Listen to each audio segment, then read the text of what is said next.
ena nyengo zisafika posautsa posatikomera kufika pozifunsa mafunso ochuluka kuposa mayankho kuti kodi Ambuye muliko, kodi koma zaine mukusamala.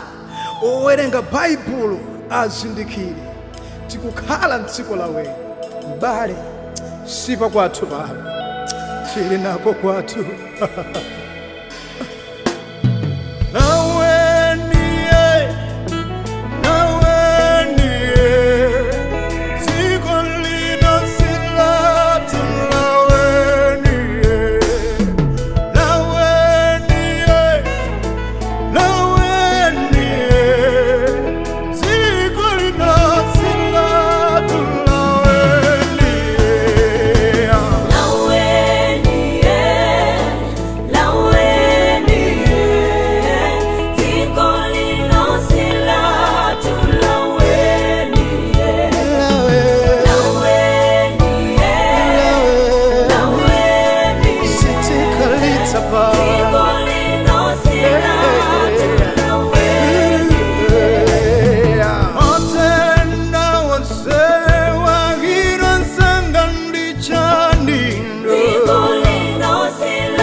Chilanda za chulukas komandaziwa kuti zikungopeleka uthenga kuti sikwatu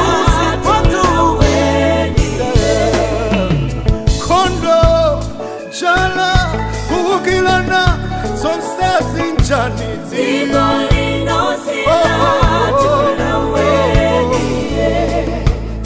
bosi kuchitika misewu antu kumangofa ngati nkhuku za chitopa.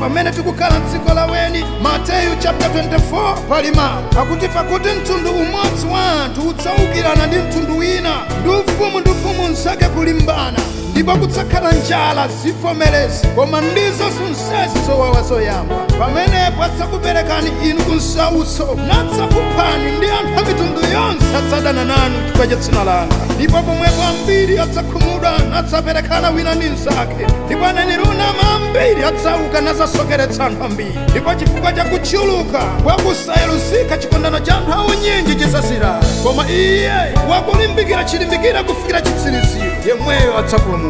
Ndipo uthenga wabwino udzalalikidwa dziko lonse lapansi ukhale mboni kwa anthu a mitundu yonse ndipo mwepo chitsiriziro.